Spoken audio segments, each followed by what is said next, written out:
Reddit woman, what small details did you start to notice in your husband that led to his betrayal? When I was little, I watched my mom cry in the kitchen with a bruise on her cheekbone and a police report tucked into a drawer she never filed. She never left my dad.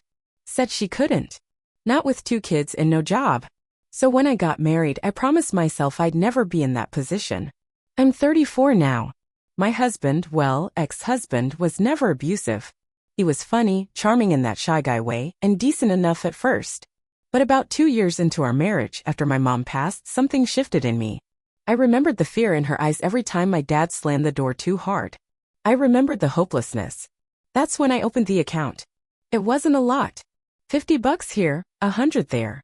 Birthday money, side gig payments, and leftover cash from groceries. It was my in case he turns into my dad fund. I never intended to use it unless I had to.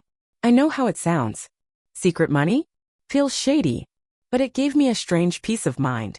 Like I could breathe a little easier knowing I had options. I was still committed. I cooked, cleaned, supported him through 2 job changes, and held his hand through his father's funeral. But then last month, he found the bank statement. It was honestly a stupid mistake. I was going paperless with everything and forgot that the mail still came for that one account. He found the envelope while grabbing bills. He didn't yell. He just sat on the edge of the bed holding the statement like it was a divorce paper. "What is this?" he asked. I stammered. Told him it was just savings. A backup plan. Nothing illegal or shady. Just security. I told him about my mom. About how scared she was. About how I promised myself I'd never be trapped. He didn't say anything for a while. Just nodded slowly. Then he stood up, packed a weekend bag, and left. I thought he'd cool down and come back. Instead, I got served divorce papers a week later. He told everyone I was emotionally cheating, that I didn't trust him, that I'd been lying for years. Some people agreed with him. Some didn't. But none of them knew the full story. Here's the part that really messes with me. I don't regret the account. I regret that I married someone who'd rather see my caution as betrayal than understand why it existed in the first place. He betrayed me the moment he made it about himself. Funny how the backup plan became the only plan in the end. My best friend died on a Tuesday. We'd been friends since 6th grade. He was the kind of guy who knew every version of me: braces, heartbreaks, bad haircuts. That year I decided I was goth for a week. We never dated. We didn't need to. It was a love that existed outside of all that. When he died in a motorcycle accident, helmet on, still didn't matter. I collapsed in the hallway. My husband didn't catch me. He asked if I was overreacting. That was the first crack. At the funeral, my husband stood beside me, stiff as a fence post. He didn't hold my hand. Didn't whisper anything. Didn't even fake sympathy. When I broke down sobbing during the eulogy, he looked embarrassed. Later in the car, he said, "You're acting like you lost a spouse." I stared at him. He was my person. He scoffed. I thought I was. That was the second crack. Over the next few weeks, I unraveled quietly. I couldn't sleep. I missed meals. I'd catch myself messaging my best friend, forgetting for a split second that he wouldn't reply. My husband grew cold. He accused me of milking the grief. Said it's not like he was family. He was worse than family. He was chosen. I started seeing things I hadn't wanted to see before. How my husband always changed the subject when I mentioned my friend. How he never came to our annual Friendsgiving claiming he was too tired. How he'd get annoyed when I laughed too hard at my friend's jokes. Jealousy in small doses. I brushed it off as insecurity. But it was more than that. He didn't just resent my grief, he resented that I had someone in my life who made me feel more seen than he ever had. One night, I found him drinking alone in the garage. He looked up and said, "I'm glad he's gone. Maybe now you'll finally be my wife instead of his." I froze. That wasn't just jealousy. That was cruelty. It broke something in me, hearing him say that out loud. Because he didn't apologize. He didn't flinch. He meant it. I slept on the couch that night. And the next. And by the end of the month, I had a lease signed on a 1-bedroom apartment across town. When I told him I was leaving, he looked at me like I was insane. All this because your friend died? No.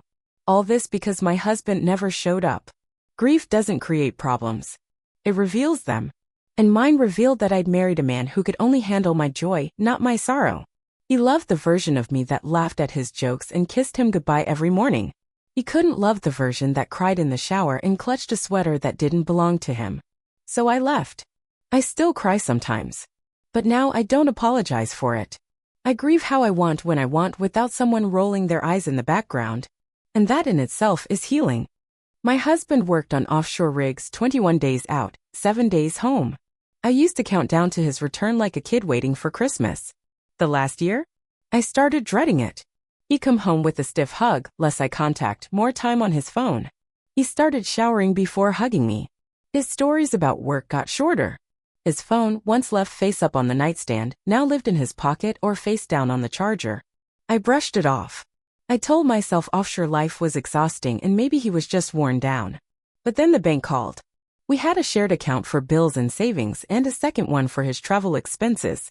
Nothing major. But suddenly, our primary account was missing $4,800. I thought maybe it was fraud. Nope. Transferred. To a new account. In his name only. I confronted him the moment he got back on shore. Why'd you move that money? I asked, holding my phone with the transaction pulled up. He didn't even blink. I needed to handle something. Like what? He shrugged. Stuff? That's when I knew. He wasn't even trying to lie convincingly anymore. I started checking everything. Old receipts. Email accounts I'd forgotten he had. I didn't even have to dig deep. He bought a plane ticket to San Diego. Rented a furnished apartment. Signed up for a new gym. All in his name while still married to me while I was home thinking he was halfway to Norway or wherever the rig rotation was that month. He'd been building a new life. And I was supposed to be the placeholder. I didn't say anything right away. I wanted to see if he'd come clean. I waited for a confession, a tearful apology, maybe even a lame excuse. But all I got were silence and increasingly smug detachment. So I made my own plan. I met with a lawyer. I quietly opened a new account. Moved my direct deposit. Froze our joint credit cards. Then I waited for him to leave again. He texted me from the airport, wheels up, love you. I didn't reply. By the time he landed on the rig, he was locked out of our home security system. His key no longer worked. The utilities were moved to my name only.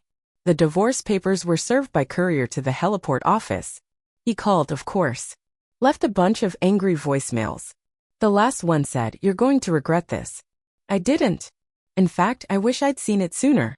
The long shifts, the missed anniversaries, the disappearing funds, those were all warning signs. But I didn't want to believe that the man I once waited at the dock for in tears would ever try to erase me behind my back. But he did. And in the end, it wasn't the sea that took him away, it was his own cowardice. Now I don't wait on anyone. When my husband landed his dream job at a fancy law firm, I was his biggest cheerleader. I helped him study for the bar, ironed his shirts before interviews, even memorized names of partners he admired so I could casually drop them into conversation. So when he invited me to lunch with his new colleagues, I was nervous but excited. It felt like he wanted to show me off. I wore a modest blue dress and brought homemade lemon bars for dessert, since he once joked that brownie points win over any partner faster than beef stew. We met at a sleek rooftop restaurant downtown. Everyone was dressed like they'd walked out of a GQ spread. His co-workers, all smiles, handshakes, and half-finished wine, seemed nice enough at first. But then came the jokes. One man asked me, "So what do you do?" "Pinterest full-time." Another laughed, "Don't worry, we know who the real breadwinner is." I smiled politely and said I worked in early childhood development, that I ran a small nonprofit to provide books and learning materials to underfunded schools. One woman leaned in and said, "Oh, you mean you babysit?" I waited for my husband to jump in. To defend me. To say something, anything. He laughed. Not nervously. Not protectively. Just laughed. He added, "Yeah, she's kind of a professional mom, even without kids." Everyone chuckled and moved on. Except me. I sat there, swallowing lemon bars in humiliation, pretending everything tasted sweet. After lunch, I asked him, "Did that bother you?" What they said. He blinked. It was just banter. Don't be so sensitive. Sensitive. That word stuck with me. Like I was the one who had crossed a line by expecting him to respect me. The next few months were filled with other signs. He started working later. Got secretive about his phone. Told me I wouldn't understand his stress. He stopped asking about my work. At parties he introduced me with, "This is my wife, she does, charity stuff." Charity stuff. One night I was folding laundry when I found a receipt for a high-end jewelry store. My birthday had passed. Our anniversary was months away. When I asked him about it, he brushed it off. A gift for a client. I said nothing. Just nodded. That weekend I visited the store pretending I wanted to match a bracelet I'd seen. The clerk smiled, pulled up his purchase history, and described the necklace. Such a romantic gift, she said. He said she was a graphic designer. I'm not a graphic designer. He was sleeping with someone from the office. I didn't confront him, not right away. I let him believe I was still clueless while I planned my exit. When I left with everything: bank records, documented proof, and my dignity. He once called me sensitive. Now I call myself self-aware. And free. It started with curtains. We've been living in our house for 6 years. Beige walls, faded drapes, the kind of place that said we're comfortable rather than we're trendy. I'd always suggested we spruce it up, paint the living room, maybe finally replace that old futon in the den, but he never cared. Said it wasn't worth the money. Then one weekend I came home from visiting my sister to find the place completely transformed. New paint. New furniture. Different art. Even the rugs were gone. Our house didn't look like ours anymore. It looked like an Instagram ad. I stood in the doorway stunned. My husband was in the kitchen, casually sipping coffee like he hadn't just erased a decade of our shared aesthetic. You like it? He asked, grinning. Figured I'd surprise you. It's nice, I said slowly. But when did you? Oh, I took a couple days off last week. Just decided to go for it. That's when the first thread tugged loose. He hated shopping. Hated painting. Hated anything involving throw pillows. Yet here he was, proud and polished, as if he'd spent months curating the perfect minimalist chic vibe from some influencer's mood board. I started noticing other things. He stopped wearing his ratty graphic tees and swapped them for collared shirts. He changed his cologne. He started leaving the house more often but with vagueness, meeting a friend, or just clearing my head.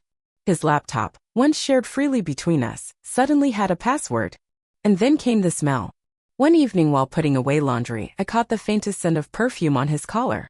Not mine. Something expensive. Floral and powdery. I didn't say anything right away. I needed to know for sure. So I checked the security cam we had installed last year. The one he forgot was synced to my phone too. Sure enough, 2 days before my return, a woman came through the front door. Stylish. Smiling. Carrying a potted plant. She kissed him. They laughed as he showed her the new place. She'd been helping him redecorate. Helping him rebuild.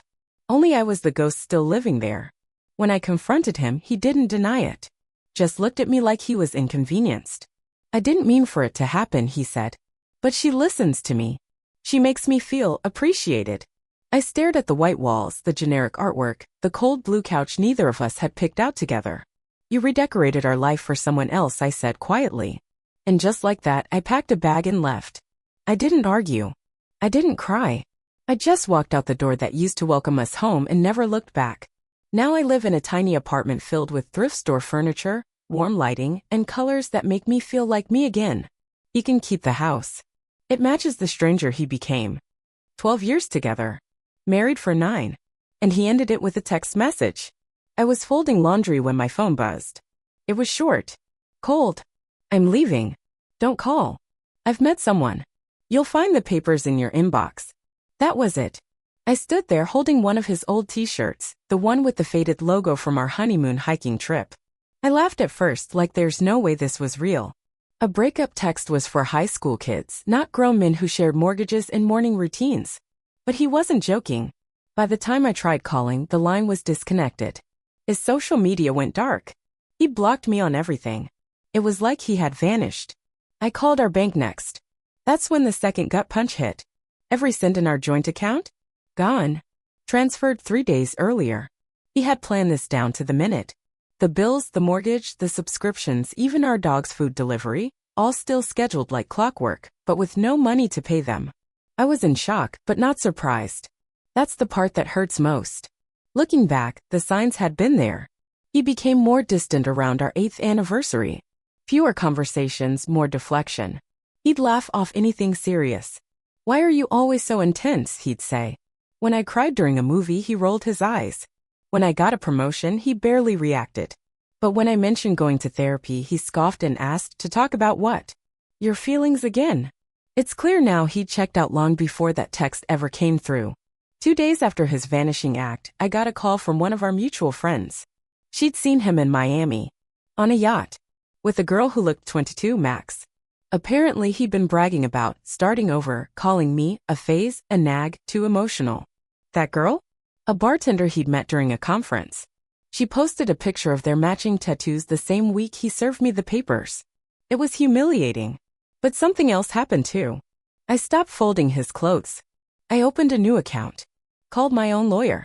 I took control of everything he tried to leave in chaos. I sold the second car. Rented out our cabin. Got a roommate to split bills. And I changed the locks not for safety but for closure. He tried to crawl back, eventually. 6 weeks later, drunk at 2 a.m., he emailed me. I think I made a mistake. She's not who I thought she was. I didn't reply. Because the mistake wasn't her.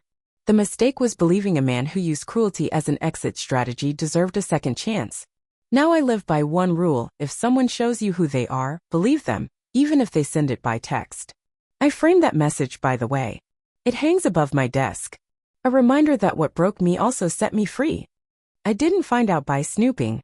I found out by accident while applying for a loan, the kind where they asked you for 100 documents and signatures. The loan officer looked confused, then leaned over and said, "You're not listed as your husband's life insurance beneficiary. It says Christina." I blinked. Who's Christina? He looked more awkward than I felt. That's not something I can legally answer. I walked out of the office with a folder full of papers and a hole in my chest. Christina. The name hung in the air like a cough you can't get rid of. I didn't confront him right away. I needed to know more. Over the next week I dug through emails, phone records, credit card statements. Turns out Christina was a woman from his gym. Younger. Blonder. New to town. She wasn't just in his life, she was embedded in it. Weekend getaways. Jewelry receipts. Private dinners. He even paid for her online business courses. And the kicker? The life insurance change had happened nearly a year ago.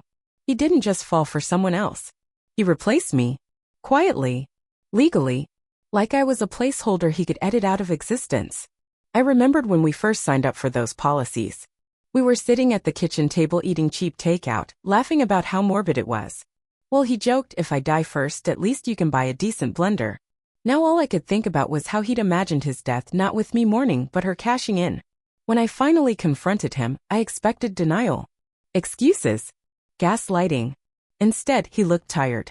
"I didn't think you'd ever find out," he said. And by the time I wanted to undo it, it was too late. Too late? Not to confess. Not to apologize. Just too late to bother. He wasn't even sorry. Just inconvenienced that I'd cracked his plan. I asked him one question. Was there ever a moment, just one, where you looked at me and thought, she deserves the truth? He said nothing. So I packed 2 bags. My clothes. My dignity. And left the rest. Divorce was clean. He didn't fight me, probably too embarrassed. Or maybe Christina told him to play nice. Either way, I got the house, my half of the retirement, and a cold slice of justice. I also got a tattoo. A small, simple phoenix on my left rib. Not because I was broken, but because I burned down the version of myself that waited for love to be fair. I still have that lone folder, by the way. The one that led me to the truth. I keep it in the back of my closet, not out of pain, but pride.